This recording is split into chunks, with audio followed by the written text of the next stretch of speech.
Somewhere in a museum drawer, or still half buried in a hillside, there is a set of bones that were placed there on purpose. Not tossed, not left, placed. The arms folded a certain way. Oh. The head to face a certain direction. Maybe a few stone tools nearby, or a scatter of red pigment across the chest. That single detail, placed on purpose, is one of the most emotionally loaded facts in all of archaeology, because it means somebody, thousands or tens of thousands of years ago, looked at a body that would never move again and decided it still mattered. That raises an enormous question. When did that start? When did a member of our family tree first look at a dead body and feel something more than the practical need to move it out of the cave? When did death stop being just a fact and start being a loss? We call that feeling grief. And figuring out exactly when it entered the human story turns out to be one of the hardest and strangest puzzles in anthropology. It would have been so much easier, biologically speaking, to just walk away. Leaving a body behind costs nothing. Digging a grave, gathering flowers, carving beads, costs time, energy, and real exposure to danger. So every one of those choices is a clue, not a fossil of bone, but a fossil of feeling. Before we can answer when humans started grieving, we have to ask an uncomfortable question first. Are we even the ones who invented it? Elephant researchers have documented herds stopping to touch the bones of dead relatives with their trunks, lingering at the site for minutes at a time, sometimes returning to the same spot years later. Chimpanzee mothers have been observed carrying dead infants for days, sometimes weeks, grooming them long after there is any practical reason to. Crows gather around their dead in tight, quiet clusters, as researchers now cautiously describe as a kind of funeral. None of that looks like practical behavior. It looks like something closer to distress.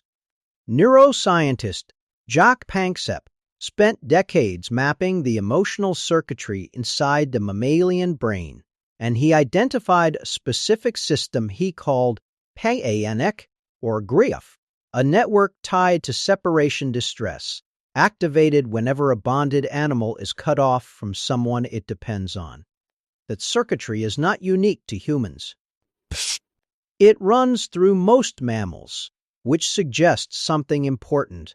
The raw feeling underneath grief, the ache of separation, may be far older than our species.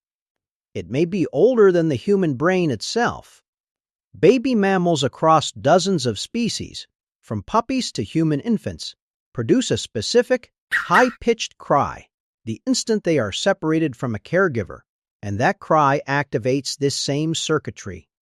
Which means the biological root of grief may not be a response to death at all. It may simply be what separation feels like, stretched out to its most permanent and devastating extreme. What is missing in elephants and chimpanzees is not the feeling. It is the ritual, the stone tool left beside the body, the flower, the pigment, the decision to mark the moment on purpose. In a way that outlives the moment itself, that part, as far as we can tell, is ours. This is where the archaeological record gets interesting, because it starts giving us hints of exactly when that shift happened. At Shanidar Cave, northern Iraq, Neanderthal remains, dating back roughly 60,000 years, were found arranged deliberately. One individual, known for decades as the flower burial, was surrounded by clusters of ancient pollen, once interpreted as evidence of wildflowers, laid across the body. That interpretation is contested now. Some researchers argue the pollen may have been carried in by burrowing rodents rather than mourners. But the deliberate positioning of the body itself is not in dispute. Achoo! At La Ferracie, in France, archaeologists uncovered a Neanderthal burial site containing several individuals, including children, buried close together over what appears to be a sustained period of use. A site a community returns to again and again to bury its own is a site that suggests memory, suggests continuity, suggests something being tracked and tended to on purpose over time. Archaeologists have specific ways of telling a discarded body from a mourned one. Deliberate positioning is one clue, a body curled or laid consistently rather than dumped. Grave goods are another, since tools, pigment, or ornaments serve no purpose for a corpse, only for the people left grieving beside it. And then there is the detail that hits hardest. At Shanidar Cave, in modern-day Israel, archaeologists found a child, roughly 100,000 years old, buried with a pair of deer antlers placed carefully across the chest. At Sungir, in Russia, 2 children were buried head-to-head, roughly 34,000 years ago, covered in thousands of hand-carved ivory beads that would have taken thousands of hours to make. Children who could not hunt, could not build, could not contribute resources to the group were given some of the most elaborate burials we have ever found from the ancient world. From a purely practical standpoint, that makes no sense at all. From an emotional one, it makes complete sense. It looks like grief spent without limit on someone whose loss had nothing to do with utility and everything to do with love. Oh. So what actually changed? Why did humans start turning grief into ritual when other grieving animals never did? Part of the answer may come down to self-awareness. Researchers studying animal cognition have used mirror tests to show that a small number of species, great apes, dolphins, elephants, and magpies among them, show some capacity to recognize themselves. Some scientists theorize that a similar kind of self-awareness, turned toward the future instead of a mirror, is what allows a mind to grasp its own mortality, not just react to a death in front of it, but understand that the same fate is eventually coming for itself. There is a parallel in child development, too. Researchers who study how children understand death have found that the full concept that it is permanent, that it is universal, that it will eventually apply to everyone, including themselves, typically develops gradually, often settling in somewhere around age 5 to 7.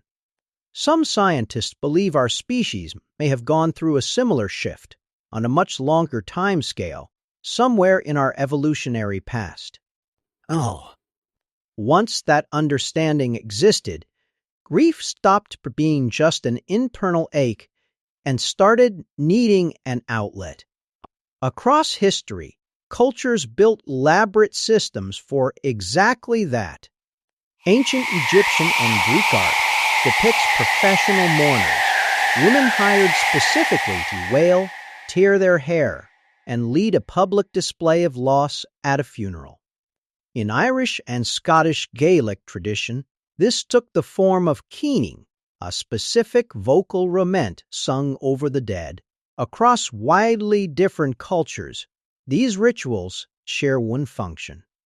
They make grief visible, giving an invisible feeling, a shape that other people can witness and share the weight of. Grave goods, the beads, the tools, the food left beside a body may be some of the oldest physical evidence we had of another belief entirely, that whoever this person was did not simply stop existing. There is one more detail worth sitting with. As far as researchers can tell, humans may be the only species that cries emotional tears, not tears from irritation or injury, but tears triggered purely by feeling. We are, by that definition, quite possibly the only animal built to weep for our own dead, which means the bones in that drawer, the ones arranged on purpose, foreseeing a certain direction, surrounded by beads or antlers or flowers that may or may not have been real, are not just evidence of ritual. They are evidence of the first time something on this planet understood exactly what it was about to lose and refused to let it disappear without saying so. Achoo!